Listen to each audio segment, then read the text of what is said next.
Aleloia, voninahitra ho an'Andriamanitra irery ihany. Mbola faly miarabanao aho amin'ny anaran'i Jesosy Tompo anio alahady 15 volana Desambra 2022. Ry havana, anio dia ampaherenao ahoko ary ampafantatra aminao raha mbola tsy mino ianao fa misy ny anjely. Eny tompoko, misy ny anjely. Iara hivavaka aloha isika alohany ampaherezako anao sy anambarako izay naseho an'ny Tompo tamiko. Iara hivavaka isika tompoko. Jesosy Tompo, misaotra anao, midera anao, mankalaza anao ary manaja anao. Manome voninahitra anao Tompo, satria anao ilay Andriamanitra velona sy mahery. Ianao ilay Tompo ny Tompo sy mpanjaka ny mpanjaka. Ary misy ianao, masina ianao, ary tsy azo vazivaziana ianao. Satria lehibe indrindra ianao Andriamanitra. Sotranao izay Tompo, satria mbola nomenao fotoana ahafahana indray ahafantatra bebe kokoa ny amin'ny fahalehibiazanao. Jesosy mangataka ny fanahy masinao aho, hiteny amin'ny alalako, ka ny nofo rehetra dia tsy anana anjara amin'izao fotoana izao. Ka mitenena fanahy masinao, satria piasanao aho, fitaovanao aho, ary tempolinao aho. Jesosy mangataka ny ranao, andrakotra ahy, sy ny ankohonako, ary ny asanao, sy ny olonao tsiraray avy. Ka amin'ny anaranao Jesosy no andoroko ny asa matin'ny Satana, izay mitady hanafoka anay. Ka dorana amaranao zany Jesosy, tsy anakery tsy anapahefana aminay izany, satria anao dia afo mandevona, mandany ny fahavalo rehetra. Misaotra anao Tompo, satria anao no manda afonay, manodidina anay, miaro anay, ary momba anay mandrakariva, mandra-pahatonga ny fahataperan'izao tontolo izao. Misaotra Jesosy amen. Ry hava malala amin'ny Tompo, araka ny noteneniko teny am-piandohana dia hoe misy ny anjely. Aleloia, aleloia. Eny Tompoko, misy ny anjely. Misy Andriamanitra, ary misy Jesosy ary misy ny anjely, ary misy ny fanahy masina. Isika indraindray dia na miteny raha hoe mpivavaka dia tsy mino ny tena hoe zavatra tsy hita maso, tsy mino ny tena hoe fisian'Andriamanitra sy ny fahalehibiazany eo amin'ny fiainantsika. Eo amin'ny fiainantsika. Ry havana, i Paoly apôstôly dia niteny ao amin'ny Korintianina 2:4-5:20, izay mivaky toy izao amin'ny anaran'i Jesosy Tompo hoe: raha tsy mijery ny hita isika, fa ny tsy hita, fa ny hita dia mandalo ihany, fa ny tsy hita no aharitra mandrakizay. Amen. Aleloia. Zany hoe raha mikipy ny masontsika dia tsy mahita na inona isika. Ny zavatra tsy ho hitantsika no asehon'Andriamanitra amintsika. Rehefa tena ao amin'ny Tompo isika ka feno ny fanahy dia mahita ny tsy hita. Dia ny fiainana mandrakizay izany. Eo ihany koa nefa ny elo izay aseho an'ny Tompo ihany koa. Eto i Paoly apôstôly dia manambara mihitsy fa ny tsy hita no aharitra mandrakizay. Ry havana, izay ray na ny fiainana mandrakizay any an-danitra, na izay ray ny afo be mandrakizay. Roa ihany zany no lalana alehantsika rehefa hikipy ny masontsika, rehefa ho faty isika, na rehefa tonga ny fotoana evian'i Jesosy eny amin'ny raha any lanitra hampiakatra izay nijoro tsara ihany ka naharitra hatramin'ny farany. Ry havana, ny zavatra tsy hita dia ao amin'ny fanahy izany. Ny fanahintsika no mahita, no ampahitany tompo izany fa tsy ilay vatantenantsika zao satria ny fanahintsika no ho velona mandrakizay tsy ho faty mihitsy ny fanahintsika satria Andriamanitra dia fanahy dia isika no foroniny olombelona isika asan-tanany fa ilay fanahin'Andriamanitra no nataony ao anatintsika nampindraminy antsika satria araka ny tenin'Andriamanitra ao amin'ny bokin'ny Genesisy 2:7 dia nitsofan'Andriamanitra fofinaina mahavelona isika mba ho velona zany hoe fofinaina avy aminy io lay fanahy ao anatintsika dia io no alainy rehefa tonga ny alantsika ety ry havana ny anjely dia manambara ny tenin'ny tompo ao amin'ny Salamo 4:7 ndao vakiantsika ihany ny teny dia manambara ny tenin'ny tompo hoe ovakiko amin'ny anarany izany ny anjelin'ny tompo dia mitoby manodidina izay matahotra azy ka manafaka azy amen zany hoe ny anjelin'ny tompo zany dia misy ary manodidina antsika izay matahotra an'Andriamanitra ihany tompoko izay matahotra an'Andriamanitra ihany ary miteny tsara ny tenin'Andriamanitra fa manodidina zany hoe tena hoe ampovoany zany isika ampovoany ny anjely aleloia ary koa manafaka azy manafaka antsika zany hoe miaro antsika dia mbola manafaka antsika ihany koa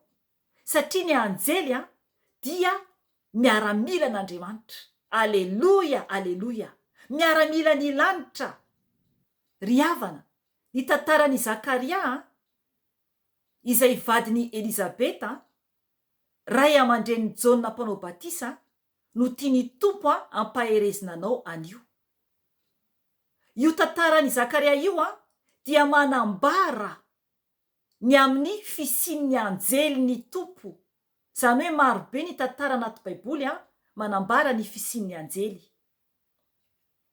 fa io tantara io zany no nasain'ny tompo nampaherezako anay tao anatin'ny gropy omaly alina raha nivavaka izahay ao amin'ny gropy fivavahanay zany ho avy Jesosy ao amin'ny WhatsApp raha maniry anao iara hivavaka aminay anaraka tsara mihitsy ao anatin'ny fahamasinana anatiny sy ivelany dia afaka ampidirina ao anatin'ny gropy ianao raha tena vonona iala isaraka anao divorce amin'ny Satana tsisy tsony zany petipetina na nivelana na anatiny amin'izao tontolo izao satria tompoko dia tena hoe fivoriana masina no tiany tompo atao dia izany mihitsy ny ao amin'ny gropy izay misy anay isaky ny asabotsy alina dia ny alahady ariva koa ny alatsinainy alina koa ary ny alarobia alina koa ny andro ivavahanay ry havana mila zany tena miaina mihitsy ao anatin'ny fahamasinana sy ny fahamarinana anatiny sy ivelany aleloia aleloia ho an'Andriamanitra irery ry havana hoy teo hoe ny tantarany Zakaria dia mpisorona izy tao anatiny ireo izay asa nataony Arona teo aloha io tantara io tsy ho raisiko manontolo ao amin'ny Lioka 1 no manambara izany tantara izany Lioka 1 tsy ho vakiantsika manontolo fa ho azavaiko kely fotsiny aloha fa oka ianao no hamaky ny tantara manontolo fa verset vitsy ihany no ho vakiantsika ry havana afaka vakianao manambara ny amin'ny tantaran'ny Jaona mpanao batisa ary koa ny tantaran'i Jesosy. Fa eto zany dia momba ny amin'ny Zakaria no tiany tompo ampaherezina antsika anio. Andao vakintsika ny andininy vitsy izay esain'ny fanahy masina ho vakiana. Ny andininy 5 sy ny 6 aloha ho vakintsika amin'ny anaran'i Jesosy Tompo. Tamin'ny andron'ny Heroda mpanjakan'i Jodia dia nisy mpisorona iray atao hoe Zakaria. Isany antoko ny Abia. Ny vadiny dia avy tamin'ny taranaki Arona. Elizabeta no anarany. Samy marina teo anatren'Andriamanitra izy mivady. Sady nandeha tsy nanantsiny tamin'ny fanarahana ny didy sy ny fitsipika rehetra nomeny Tompo. Amen. Aleluia. Eto zany dia manambara fa i Zakaria dia vadiny Elizabeta. Elizabeta dia avy tamin'ny taranaki Arona. Zany hoe i Elizabeta izany no taranaki Arona. Taranaki Mosesy. Aleluia, aleluia. Mazava tsara ny tenin'Andriamanitra. Dia i Zakaria vadiny no lasa mpisorona tao amin'ny asa izay nataony Arona teo aloha sy ireo taranany. Any amin'ny Levitikosy afaka vakianao izany tantara izany. Ry havana, zavatra tena hoe mahagaga ny fiasan'Andriamanitra amintsika zanak'olombelona. Dia eto zany izy mivady olona marina teo anatren'Andriamanitra. Olona marina teo anatren'Andriamanitra izy mivady. Ary i Elizabeta dia momba zany hoe tsy niteraka izany. Tsy nety nahazo zanaka. Noho ny avy eo nefany raha nanao asa mpisoronana i Zakaria dia ny vahoaka ny andro teo ivelany dia izy irery zany no tao amin'ilay toerana dia niseho tamin'ny anjelin'ny Tompo. Aleluia. Andao vakintsika io eo amin'ny andininy 2:12 tonga dia eo no raisitsika zany amin'ny anjelin'ny Tompo niseho taminy. Dia janontsika eo amin'ny andininy 7:10. Dia hotoizantsika indray rehefa avy eo amin'ny andininy 8:20 ka hatramin'ny 20. Ho vakintsika izany amin'ny anaran'i Jesosy Tompo. Dia nisy anjelin'ny Tompo niseho taminy teo akavanan'ny alitara fandoroana ny didin-kazo manitra. Noho ny nahita azy Zakaria dia taitra loatra ka raiky tahotra. Fa hoy ilay anjely taminy, aza matahotra ry Zakaria, fa efa noenoina ny fangatahanao. Koa i Elizabeta vadinao dia hiteraka zazalahy aminao ary Jaona no ataonao anarany. Aleluia. Hidiny isika eo amin'ny andininy 9:20. Dia hoy Zakaria tamin'ilay anjely, ahoana no ahafantarako izany fa izao efa antitra ary efa antitra koa ny vadiko.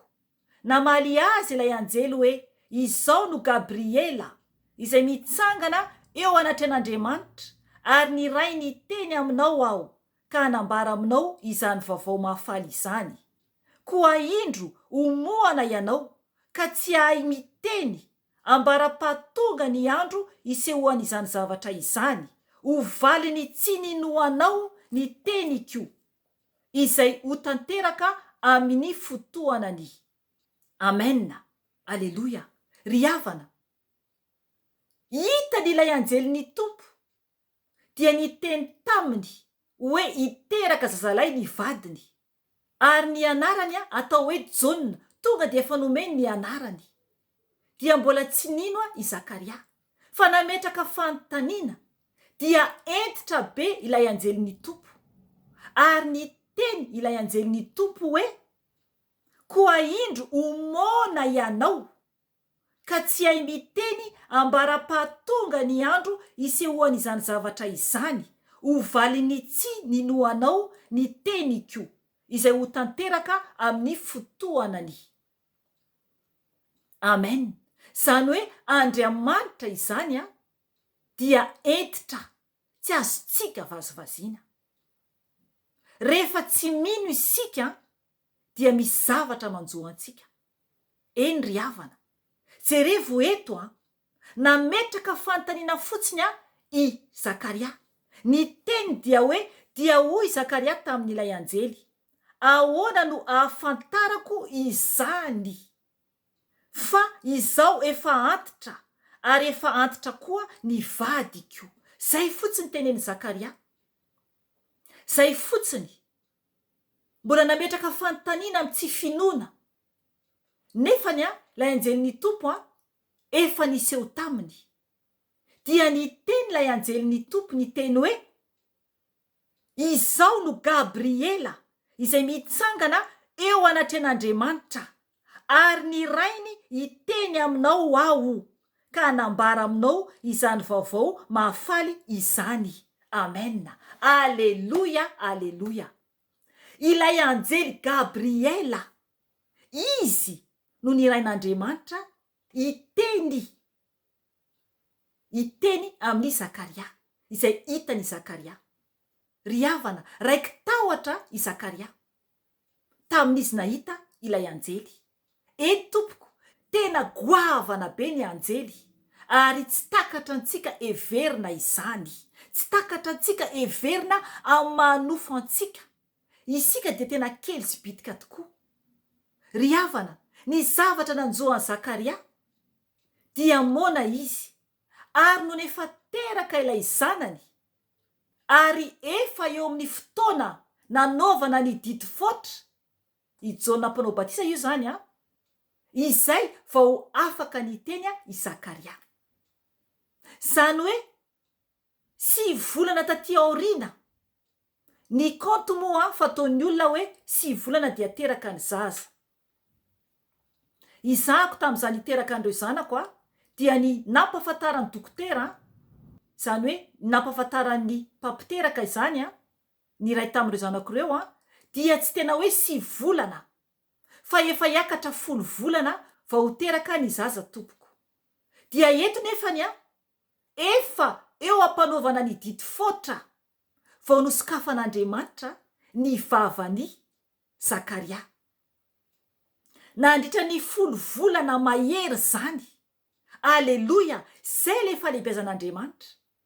Teraka i Jona mpanao batisa dia atao didy fotra, dia izay vao afaka niteny i Zakaria. Ary tonga dia nideran'Andriamanitra izy, vao nisokatra ny vavany. Talohan'io dia nanontany azy izy ireo ny amin'ny anaran'ny zaza, satria Elizabeta dia niteny hoe atao hoe Jona ny anarany. Izay efa fantatry Zakaria no tenenin'ny anjely taminy zavatra ho avy. Nefany ny fomba taka ny fombantsika koa dia mitondra ny anaran'ny ray ny zanaka. Zay no teneniny zareo eto, afaka vakinao ny tenin'Andriamanitra. Kanefany anarana tsisy ao amin'ny anaran'ny rainy na ny reniny ny anarany Jona mpanao batisa. Fa ny ray mihitsy, ny raintsika ny an-danitra mihitsy no nanome ny anarany hoe atao hoe Jona ny anarany. Aleluia. Ry havana, lehibe ny tompo ary mahagaga sy mahatalanjona ny fahalehibiazany. Ry havana, ijoro vavolombelona ako. Indray andro efa taona maromaro izay raha natory aho ny alina.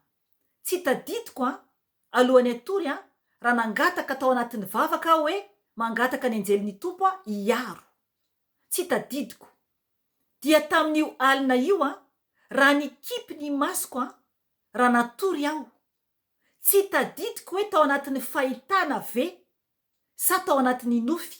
Mialatsiny aho mba tsy hadiso mantsy, satria ny lainga dia mahavery any amin'ny afo be.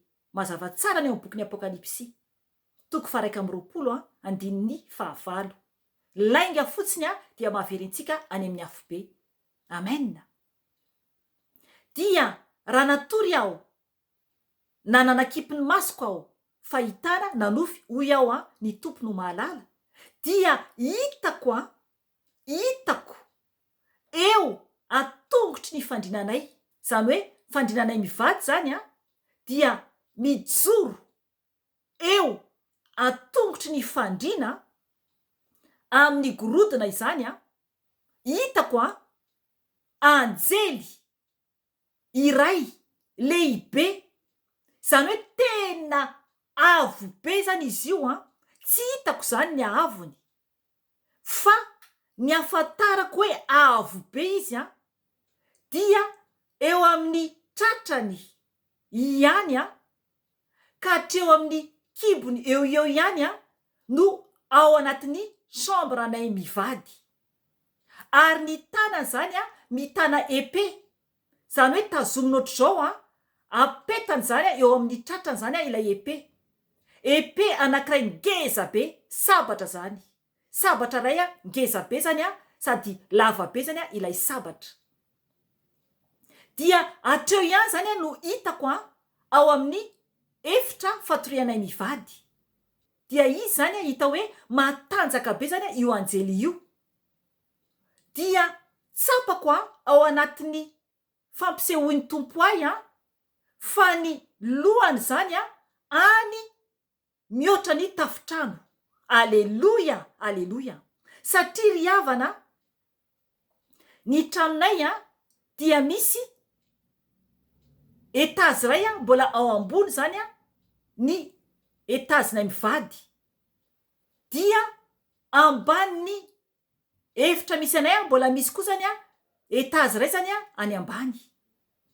Ry havana, ny tongony dia mety any amin'ny lakavy mihitsy, ary ny lohany dia any ambony tafitrano mijery miaro ny tranonay. Ry havana, lehibe ary tena matahotra ny anjely, araka ny tenen'ny Zakaria. Ny teny Zakaria raha namakytsika teo eo amin'ny 2:12 hoe raiky tahotra, taitra loatra izy dia raiky tahotra. Ry havana, tena hoe mahagaga mahita izany abeany izany anjely izany. Aleloia, aleloia, misy ny anjely tompoko, nampahiratin'ny tompo ny masom-panahiko, araka ny tenen'ny Paoly apôstôly fa ny tsy hita dia aharitra mandrakizay. Ry havana, engane ny tompo ampihiratra koa ny masom-panahinao ka hita ny zavatra tsy hita koa ianao, raha tena vonona ianao hiala amin'ny ratsy rehetra, raha tena vonona ianao andeha araka ny fahamarinana sy ny fahamasinana, dia hita ny mbola tsy hitanao koa ianao, masabatra, mampahery ny mahita an'izany fahitana nofy asehoan'ny tompo. Misy any video any zay efa nambarako teto ihany koa, ny nampisehoan'ny tompo ahy ilay elatra ngeza be teo ivelan'ny trano, izany elatra izany fotsy tsara lehibe, ary raha refesina angambany dia tsy haiko hoe firy ny refiny, fa eo anelanelan'ny lanitra sy ny tany ny ahavony dia tena avo be, elatra ngeza be anankiray. Ary nampafantatra ay ny fanahy masina fa anjely iray lehibe no nasehoany ay, mpiaro araky ny teniny ao amin'ny salamo izay novakintsika teo hoe ny anjelin'ny tompo dia mitoby manodidina izay matahotra azy ary manafaka azy. Ry havana, enganie ka tena ino an'Andriamanitra tokoa ianao, mibeba raisy Jesosy ho tompo sy ho mpamonjy ny fiainanao, oka ianao atao batisa amin'ny ranobe tahaka lalan'i Jesosy, dia afaka izy ametraka ny fanahin'ny masina ao aminao dia aoka hiala amin'ny ratsy rehetra, tsy hiverina amin'ny loto intsony, tsy hiverina amina lohantsika intsony, fa tena hijoro tsara ho miaramila masina, ho tempolo masina ho an'Andriamanitra, fa tsy manaraka intsony ny fanaon'izao tontolo izao. Tiantsika ny tompo, mahereza tompoko, mbola hiverina eto aho raha mbola tsy tonga Jesosy, ary na mbola tsy miala eto ny ray amintsika tsiraray avy. Voninahitra ane ho an'Andriamanitra irery ihany, ary fiadanana ho an'ny olona izay ankasitrahany irery ihany. Amen. Veloma tompoko.